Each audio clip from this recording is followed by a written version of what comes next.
Você sabia que há um só Deus? Um só Deus soberano sobre toda a terra. Não há a possibilidade de existir múltiplos deuses.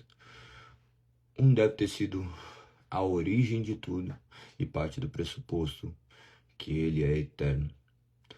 Nós cremos em um só Deus, manifesto na Santíssima Trindade. Sem essa fórmula, não há verdade, não há certezas, apenas dúvidas e questionamentos. Mas Deus escolheu se revelar, e ele se revelou por intermédio de seu Filho, Cristo Jesus, ao qual nos deixou registrado por intermédio das Sagradas Escrituras os 66 livros, 1189 capítulos, de maneira inerrante e completa aquilo que nós deveríamos crer. E nós não cremos apenas por conta de uma intelectualidade, mas pelo agir do Espírito que nos foi enviado decorrente da morte de Cristo na cruz do Calvário. Esse Espírito que nos transforma e nos purifica diariamente. Bom dia a todos, estamos aqui mais um dia para meditar nas Sagradas Escrituras, nos firmes fundamentos da fé. Nós terminamos já 5 símbolos de fé, de extrema necessidade. Os fundamentos da fé são eles: Confissão de Fé belga, Catecismo de Heidelberg, Sínodo de Dort, Confissão de Fé de Westminster e a Segunda Confissão Helvética. E hoje nós entraremos em outra confissão, a primeira confissão do continente americano, a Confissão de Fé de Guanabara, que foi escrita decorrente do martírio de algumas pessoas que estavam aqui, decorrente da Reforma Protestante. A França já tinha passado por essa reforma. Lembre-se que 1517 ocorre a Reforma Protestante, 1500 o descobrimento do Brasil, então tudo muito recente. Descobrimento não, o Brasil foi assaltado, não dá nem para falar que é um descobrimento, porque o país já estava populacionado. Presume-se o extermínio de milhares e milhares de índios. Às vezes vocês devem ver nas notícias aí acerca dos índios, aquilo que acontece, e vocês tomam como uma verdade o que a mídia diz, quando você, com simples raciocínio, já deveria enxergar que eles foram realmente assaltados, que estava aqui eles em plena atividade. Mas vocês devem percorrer os livros de história e conseguir enxergar essa tamanha tragédia do qual aconteceu. Tragédia aos olhos humanos, mas nada fora do controle de Deus. Nós não podemos esquecer disso.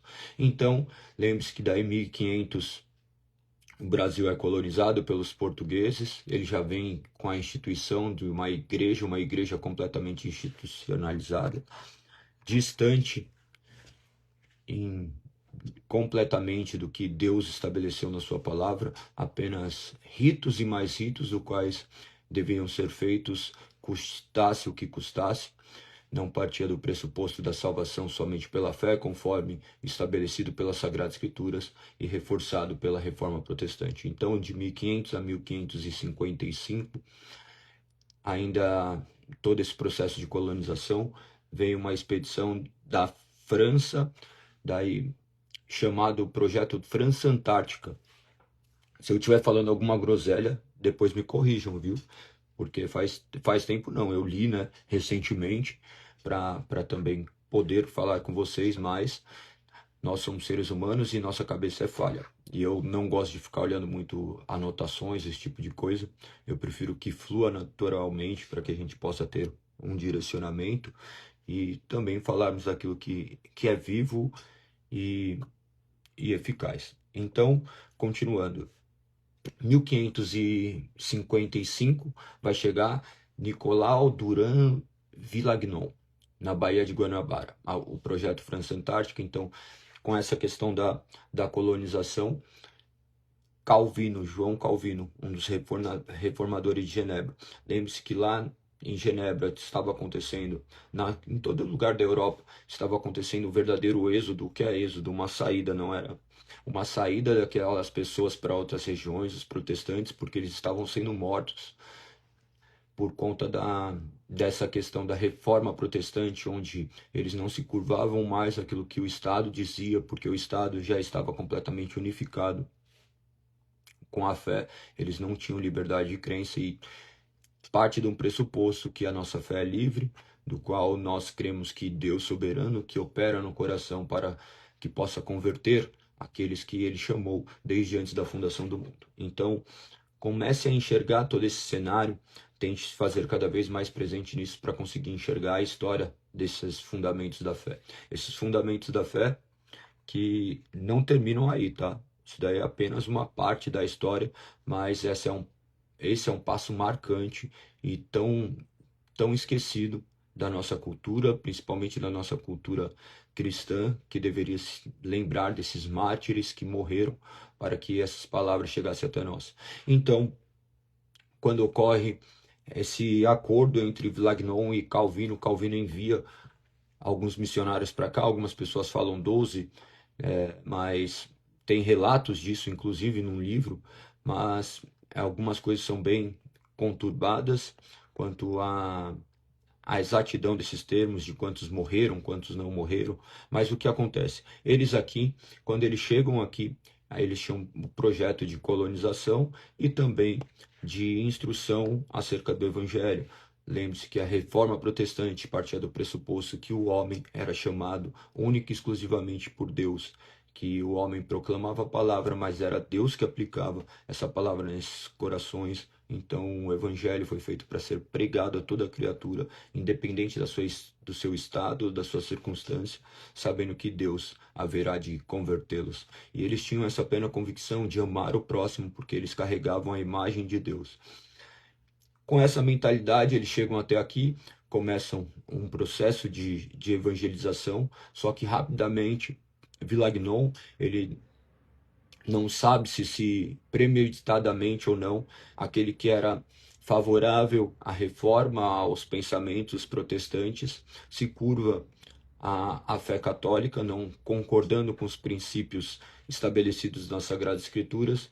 Então, a católica, quando eu digo é romana, porque católico significa universal, então ele não se conformando com essas questões, ele começa a se opor àquilo que eles estavam fazendo aqui, e eles são detidos, eles são presos, e no espaço de tempo de 12 horas eles deveriam escrever essa confissão que foi escrita em 12 horas, como mencionado, como os alicerces e as razões da sua fé.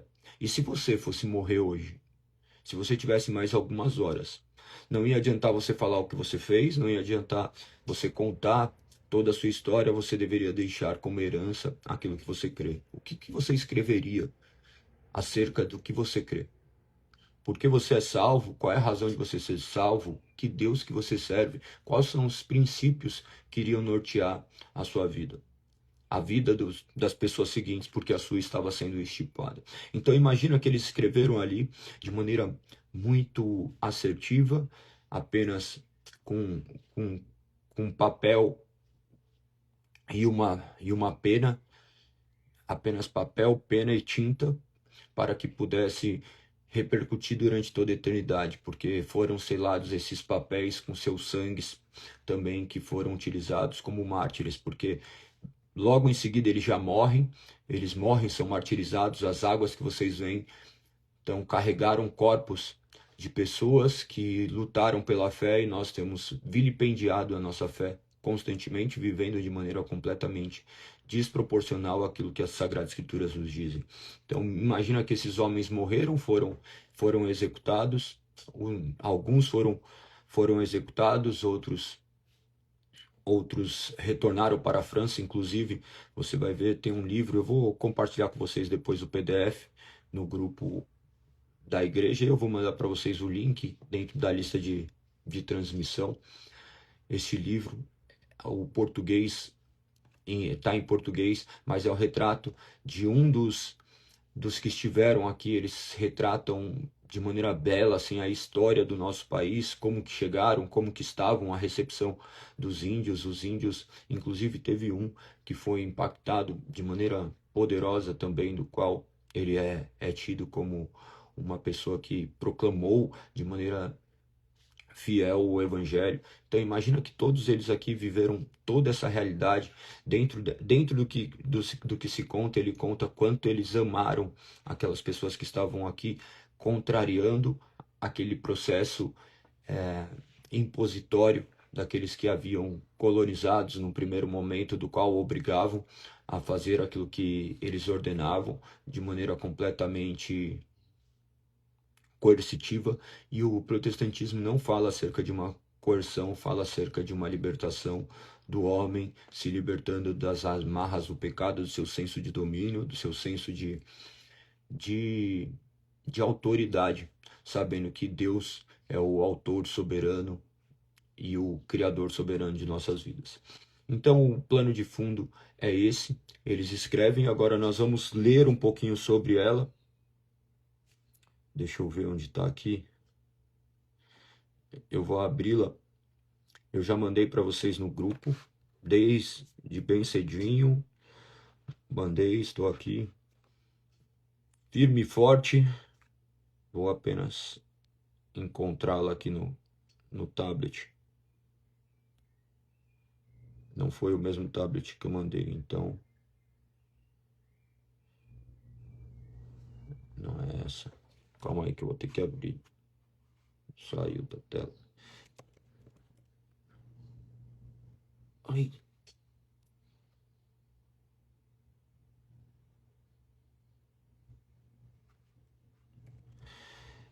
Conseguiram entender todas essas questões? Vocês já haviam escutado falar sobre a Confissão de Fé de Guanabara? Me conta aí, falem um pouquinho enquanto eu procuro aqui a confissão.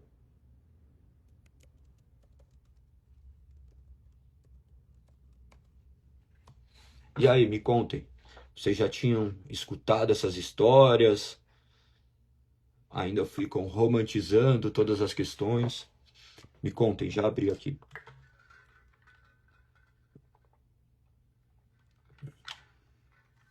E aí? Vocês têm essas informações? Vocês tinham? Olha que interessante, né? A grande maioria não sabe. Nossa fé é uma fé meramente ritualística. A nossa fé é só uma repetição de dogmas. Naturalmente nós fazemos isso. Naturalmente nós fazemos isso.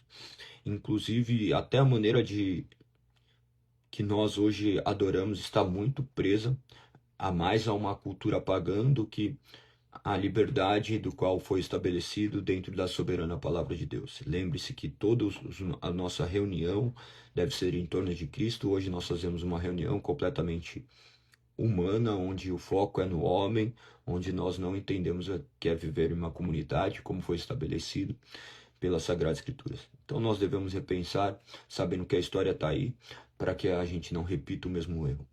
A história está aí para direcionar os nossos passos, não para percorrermos os mesmos caminhos tortuosos do qual muitos pisaram. Na história da igreja, você vai ver, na história do povo de Deus, você vai ver que o povo de Deus pecou incansavelmente. Nós continuamos caminhando pelo mesmo caminho.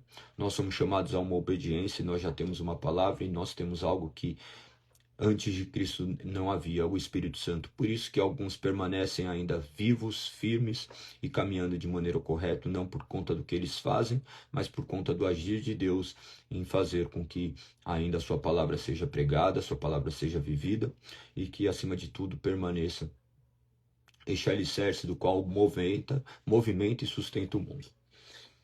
Vamos ao que diz a Confissão de Fé de Guanabara. Eu vou pegar apenas um artigo, então vai ser bem breve, embora tudo que eu faça parece que eu fico falando, mas para mim é sempre essa urgência do Evangelho. Não importa quanto tempo nós falemos do Evangelho, nunca será o suficiente, porque temos uma meditação para uma vida inteira aqui.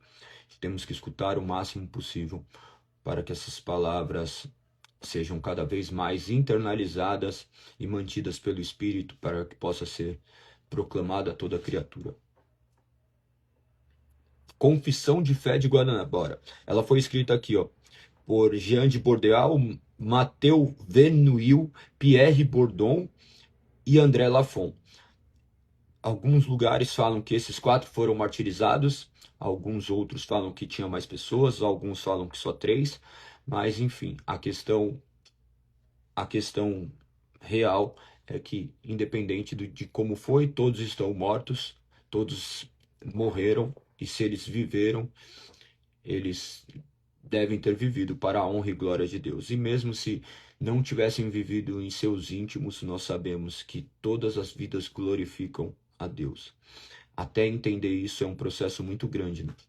Porque alguns morrerão mortos em seus delitos e pecados, outros libertos pela misericórdia de Deus. E Deus faz isso por suas próprias razões, do quais nós desconhecemos. Nós apenas proclamamos o Evangelho e cremos no seu agir. Vamos continuar. No dia 7 de março de 1557, tá vendo como a nossa mente... eu não lembrava a data exata. 7 de março de 1557, chegou a Guanabara um grupo de huguenotes. Os huguenotes são os calvinistas franceses, aqueles que acabaram de ser... de passar por este processo de manutenção daquilo que havia sido estabelecido como um governo. Então, eles são os protestantes, que viviam com muita verdade, a ponto de morrerem por isso. Você morreria pela sua fé? Você não consegue levantar mais cedo para ver uma live, você não consegue nem ir à igreja. Imagina defender a sua fé. Se perguntar da nossa fé, creio que nós morreríamos. Morreríamos não. Na verdade, nós não morreríamos, né? Nós negaríamos a nossa fé. Tudo isso para não morrer, porque nós não temos um firme fundamento daquilo que nós cremos, e a morte mais nos assusta do que nos encanta saber que a morte é a passagem para a eternidade, é a oportunidade de vermos aquele que nós contemplamos e adoramos. Então é completamente antagônico a maneira como nós pensamos e agimos. Nós já podemos ver toda incoerência. Você sai da sua casa pensando, eu poderia morrer hoje.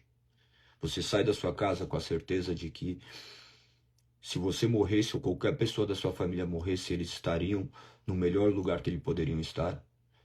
Isso sobrepõe o seu apego ao seu materialismo, à sua realidade. Olha que loucura, né? São pensamentos que nós não temos, justamente porque nós acreditamos que essa vida é a única vida que nós temos, e nós não conseguimos olhar além do que nossos olhos nos mostram. Somente o Espírito trazendo essa convicção e trazendo esse conforto em nossas vidas. Então, continua dizendo: com o propósito de ajudar a estabelecer um refúgio para os calvinistas perseguidos na França, perseguidos também na Guanabara em virtude da sua fé reformada. A sua fé é protestante. Quando fala reformado, está atrelado a protestante. A fé reformada é o que tomou mais preponderância. Muitos não falam como protestante, porque a palavra protesto não é muito agradável aos ouvidos, então até nisso a gente fica mudando, adequando o vocabulário para que mais pessoas aceitem. Mas nós somos isso de fato, a história mostra que nós somos protestantes, oriundos da fé reformada. E ela é estabelecida nesses fundamentos do quais nós falamos. As outras crenças que não estão firmadas nisso, elas são qualquer tipo de crença, mas não podem se denominar como protestantes, porque o grito da reforma protestante foi muito bem estabelecido, como vocês viram. Existem outras denominações que são, pode-se dizer, talvez derivadas, mas derivadas do catolicismo e não do protestantismo, porque o protestantismo ele tem uma certa peculiaridade. Vocês vão ver os remonstrantes, embora tenham alguns pontos em comum, assim como o catolicismo é uma outra vertente de crentes. Vamos continuar. Então, diz que foram perseguidos também na Guanabara, em virtude da sua fé reformada. Alguns conseguiram escapar, outros foram condenados à morte. Por Villagnon, foram enforcados e seus corpos atirados de um despenhadeiro em 1558. Então, tem muitos relatos acerca de como eles foram mortos. Alguns falam que eles foram enforcados. Então, dá para para entender também que eles podem ter sido empurrados de um despenhadeiro depois de mortos. Aí o que acontece só a história vai saber, isso também não é importante, embora seja algo que deva ser lembrado. Foram enforcados e seus corpos atirados de um despenhadeiros. Antes de morrer, entretanto, foram obrigados a professar por escrito sua fé no prazo de 12 horas, respondendo uma série de perguntas que lhe foram entregues. Eles assim o fizeram e escreveram a primeira confissão de fé na América. Também sabendo que com ela estavam assinando a própria sentença de morte. O que acontecia? Lembre-se que se eles não respeitassem a fé que era territorial, eles estariam mortos. Então, os pontos que foram ali ditos contradiziam tudo aquilo que era querido pela igreja romana. Não todos os pontos, mas alguns pontos que para eles eram primordiais a ponto de dividirem a sua essência. Mas nós cremos em uma unidade de pensamento. Uma unidade de pensamento onde nós devemos crer conforme estabelecido nas Sagradas Escrituras, mas nós temos um esqueleto muito bem definido, tanto que o credo apostólico, ele retrata essa Santíssima Trindade. Então, nós cremos que não há um cristão que possa crer menos do que estabelecido na fé, na confissão, no credo apostólico. Então, ali é a maneira como nós cremos. Que você possa compreender bastante acerca disso, dessa unidade, dessa Santíssima Trindade. A nossa fé já começa sendo estabelecida por um processo não meramente intelectual, mas por uma fé que nos é dada, é mediante um agir sobrenatural de Deus dentro do nosso coração, do qual nos convence da sua soberana verdade. A construção da Santíssima Trindade é algo que emana de um compilado acerca das Sagradas Escrituras. Você vai ver a ideia da Santíssima Trindade, você não vai ver a palavra Trindade dentro da Bíblia, mas você vai ver em diversos pontos essa linha de raciocínio a ser seguida. Então você vai ver para serem batizados em nome do Pai, do Filho, do Espírito Santo, como um grande marco. Continua dizendo então aqui acerca do texto da confissão. A segunda doutrina de São Pedro apóstolo, em sua primeira epístola: todos os cristãos devem estar prontos para dar razão da esperança que neles há. E isso com toda doçura e benignidade nos abaixo-assinados, Senhor de Villagnon. Unanimemente, segundo a medida de graça que o Senhor nos tem concedido, damos razão a cada ponto, como nos haveis apontado, ordenado. Calma que saiu. Apontado, ordenado. Eu cliquei na tela, foi para baixo. Ordenado e começando do primeiro artigo. Então ele está trazendo base para 1 Pedro, capítulo 3, verso 15. Deixa eu abrir aqui. Eu vou ler mais uma vez esse verso agora direto das Sagradas Escrituras. 1 Pedro, capítulo 3, verso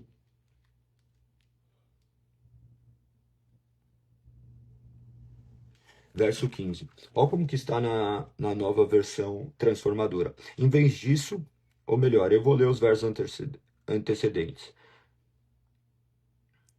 Verso 13. Quem é que desejará lhes fazer o mal se vocês se dedicarem a fazer o bem? Mas ainda que sofram por fazer o que é certo, vocês serão abençoados. Esse foi o verso que eles utilizaram, tá? Eles estavam com isso em mente. Imagina que eles viviam aquilo que eles pregavam. Então, mas ainda que sofram por fazer o que é certo, vocês serão abençoados. Portanto, não se preocupem e não tenham medo de ameaças.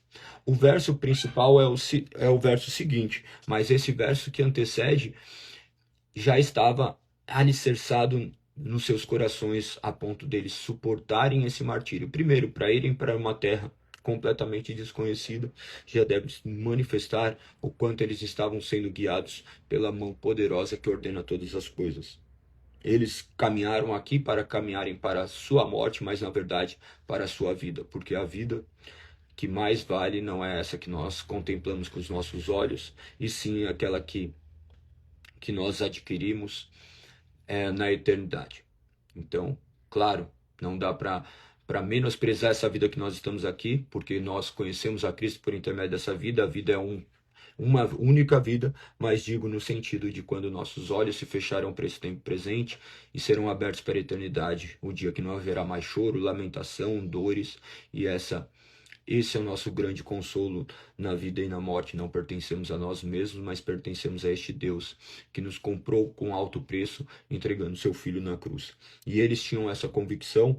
Observe que esse verso que nós vamos ler agora foi utilizado para estabelecer essa confissão. Em vez disso, portanto não. Em vez disso, consagrem a Cristo como o Senhor de sua vida. E se alguém lhes perguntar a respeito de sua esperança, estejam sempre preparados para explicá-la. Estejam fortes para explicarem a razão da sua fé. Você está pronto para explicar a razão da sua fé? Se você parar agora para conversar com alguém, você vai explicar a razão da sua fé e você sabe que vai ser gerado pelo menos palavras que condizem com o que Cristo é? Ou você vai ficar falando que Jesus te ama, que nem uma placa de carro fala? Placa de caminhão. Jesus te ama. Ah, pois Deus é soberano. Pois Deus amou o mundo de tal maneira que entregou seu Filho unigênito para morrer na cruz, para que todo aquele que nele crê não pereça. Mas por que teve que morrer na cruz? Observe que você vai ter que responder tudo isso. Por que ele teve que morrer na cruz? Que diferença faz ele morrer na cruz ou não? E por que ele me ama? Olha a minha vida como tá, como você explicaria isso? Olha como é profundo. Ali, então, diante da morte, eles escrevem esse texto de maneira maravilhosa. Esse texto que eu acabei de ler é um texto primordial também, mas isso também mostra que nós não podemos ficar diante de versículos isolados. Nós temos que entender todo o contexto do qual eles já entendiam e eles viviam dessa forma. Eles não simplesmente estavam explicando as razões da sua fé de qualquer maneira, mas sabendo que o perigo da morte, o cheiro da morte, o sondável, ele se faz da aplicação deste versículo nas suas vidas, de maneira que eles sofriam por fazer o que é certo e eles sabendo que eles estavam sendo abençoados e não se preocupavam com medo das ameaças do quais eles sofriam, porque eles sabiam que no final das contas, aquele que escreveu a história deles não os abandonaria. Meu Deus, para mim é muito marcante tudo isso. Muito, muito, muito. Eu leio essas paradas assim, fico bugado, sabe? E vendo o quanto eu sou um cristão medíocre. Medíocre é mediano, tá? Medíocre é aquele que tira a nota 6. Nós não somos extraordinários, nós somos medíocres. Medíocres em sua totalidade, nós nos sustentamos com muito pouco, tá? Nós nos sustentamos com muito pouco, nós estamos muito aquém daquilo que Deus estabeleceu na sua palavra, mas não é porque fazemos muito pouco que não deveríamos continuar fazendo. Então, ainda que muito pouco diante de todas as necessidades, nós podemos continuar e persistir, porque nós sabemos que Deus que dá o crescimento, Deus que dá a capacidade. Então, que mesmo diante das nossas limitações, que vocês possam permanecer firmes, crendo que é Deus que nos capacita, como Ele capacitou esses homens. Então, nós estamos falando em memória destes homens, dessas famílias, dessas pessoas que foram geradas a partir dessas pessoas que Deus utilizou de maneira poderosa para que eles pudessem ser semente do Evangelho. Vamos para o primeiro ponto. Primeiro ponto que é o que nós acabamos de dizer acerca da unidade de um só Deus, como foi aberto a nossa live de hoje. Cremos em um só Deus, imortal, invisível, criador do céu e da terra.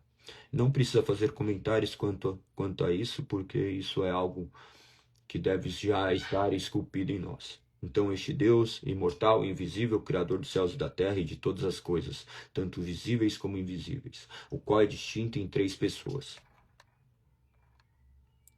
o Pai, o Filho e o Espírito Santo, que não constitui senão uma mesma substância, em essência eterna e uma mesma vontade. O Pai a fonte e o começo de todo o bem. O Filho, eternamente gerado do Pai, o qual, cumprida a plenitude do tempo, se manifestou em carne ao mundo, sendo concebido do Espírito Santo. Nasceu da Virgem Maria, feito sob a lei para resgatar os que sob ela estavam. Meu Deus, é maravilhoso. A fim de que recebêssemos a adoção de próprios filhos. O Santo Espírito, procedente do Pai e do Filho, deu a louca no Adão. O Santo Espírito, procedente do Pai e do Filho, mestre de toda a verdade, falando pela boca dos profetas, sugerindo as coisas que foram ditas por nosso Senhor Jesus Cristo aos apóstolos. Este é o único Consolador, em aflição, dando constância e perseverança em todo o bem. Cremos que é mister somente adorar e perfeitamente amar, rogar e invocar a majestade de Deus, em fé ou particularmente. É isso. É isso. Maravilhoso. Não há o que se acrescentar. Essas palavras que foram... Tá doido, Adão?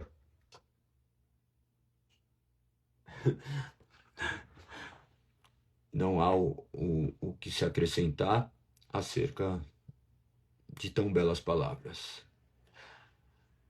O único Deus que se manifesta em nosso meio, soberanamente, nos guiando para o caminho da salvação que nós não poderemos alcançar por intermédio das nossas obras.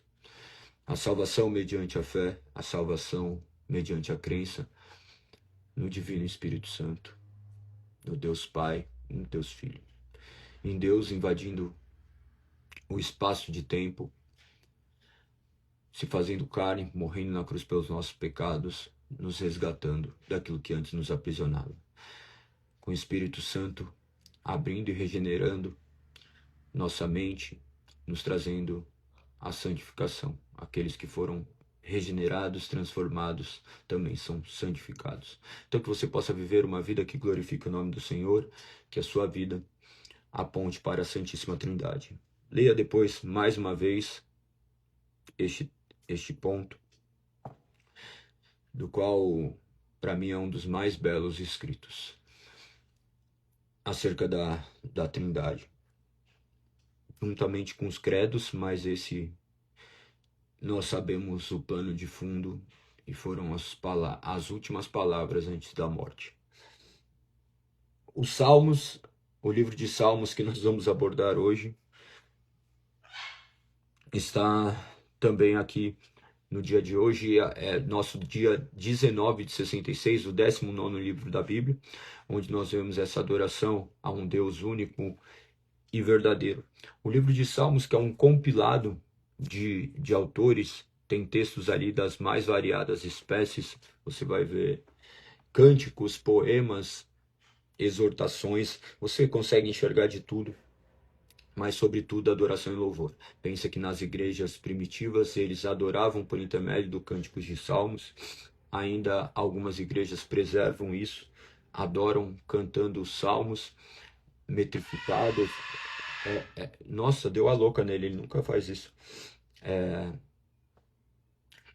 Então, de certa forma, ainda preservam essa verdade. Na verdade, nós deveríamos também fazer isso, cantar a palavra de Deus. Lembre-se que os salmos eles já eram separados, eles já eram não numerados, mas eles já estavam ali estabelecidos individualmente, diferente do restante das Sagradas Escrituras, onde está por capítulos e versículos. Não tinham versículos, mas eles já tinham separados exatamente onde estavam.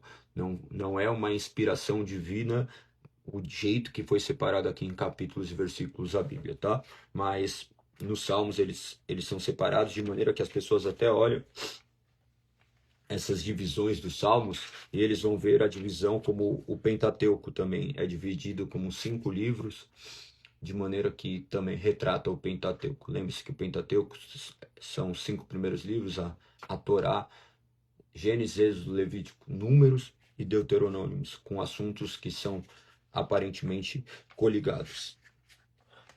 A divisão que nós podemos fazer, então, fica a primeira parte do capítulo 1 ao 41, correspondente a Gênesis, a vontade de Deus, a queda e a restauração do homem. No capítulo 42 ao 72, o segundo livro, que corresponde a Êxodo, a obra da redenção de Deus e a salvação. A terceira parte, do capítulo 73 ao 89, correspondendo a Levítico, o caminho para Deus e o santuário. Capítulo 4, capítulo 90 ao 106, o quarto livro, correspondendo a Números, o caminho de Deus e o deserto. Do capítulo 107 a 150, o quinto livro, correspondendo a Deuteronômio, a palavra de Deus e a perfeita lei divina. Esses são os principais pontos, eles são ali datados do meio do Êxodo. Deixa eu descobrir ele, porque senão eu vou tomar bronca da mulher. Que foi, Adão? Tá doido? Bom dia. Relaxa aí, irmão. Relaxa. Relaxa. Que foi, irmão? Tá ruim aí? Tá ruim, tá ruim? Calma aí, gente. Fica aí quietinho. Meu Deus, hein, Adão? Tá louco?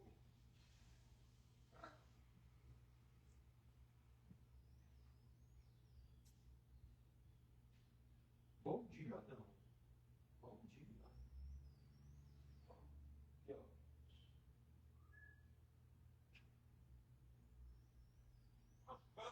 Bom dia, Adão. Bom dia. Bom dia. Bom dia. Bom dia. Fica quieto aí, viu? Bom dia. Voltei, gente. Voltei. Mano, e esse bicho só fica comigo. Ele não vai com ninguém. Não vai com ninguém. Eu queria muito que alguém pegasse ele, mas daí eles ficam com medo. Ele só vem comigo, a arara. Aí, ó. Tá vendo? Nossa. É a primeira vez que acontece isso, né? Mas enfim. Então, o livro de Salmos já foi bem resumido. Já foi dito tudo o que tinha que ser dito. A questão que são os autores, você vai ver Davi, Salomão, Asaf, tem um de Moisés, do período que eu estava falando, né? O período vai ali aproximadamente do meio do Êxodo até o meio do cativeiro. O meio do cativeiro. Então, tem aproximadamente 1000 anos de compilados. Leia com bastante atenção. Salmo 119 é um grande marco, que vocês possam ler. O Salmo 119, que para mim é um dos mais belos. É o capítulo de maior extensão das Sagradas Escrituras. E dentro dele também está o menor capítulo da Bíblia. O menor capítulo da Bíblia, que é o de número 117. E é isso. Creio que essas informações são mais do que suficientes. Amanhã nós abordaremos o segundo ponto da confissão de fé de Guanabara e o próximo livro. Depois nós vamos ver Provérbios. Então, o 20º livro da Bíblia. Beleza? Tamo junto. Fui que eu tenho que dar aula. É assim, essa correria. E compartilhando com vocês também, não para minha glória, mas para a glória de Deus, que vocês possam também ter momentos de intimidade com o Senhor, orando, crendo, lendo. 5h59 nós estamos aqui. Nosso encontro não é com gente, mas com Deus. Que nós possamos, se eu não estiver aqui, vocês estejam em oração, orem. E assim que eu entrar, vocês vão ver e vamos sempre adorar a Deus. Que vocês possam sempre orar, levantar e agradecer ao Senhor pelo que Ele tem feito. Que Ele seja louvado e adorado por intermédio de todas as coisas. Que vocês possam buscá-lo cada dia mais. Que vocês sejam, acima de tudo, de tudo encontrado por ele. Tamo junto, hoje com a participação especial do Adão. Não se esqueça de comentar e compartilhar com o máximo de pessoas. E todo mundo que está aqui, eu gostaria que vocês chegassem e comentassem ali acerca disso, acerca dessa confissão de fé de Guanabara, ou acerca de alguma coisa que fez sentido para você na live, beleza? Façam isso para que mais pessoas possam também ver e também serem impactadas por isso. Quanto mais pessoas comentam, mais alcance tem as publicações, e a intenção é propagar não homens, mas a Cristo. Beijo, tamo junto, até daqui a pouco. Fui!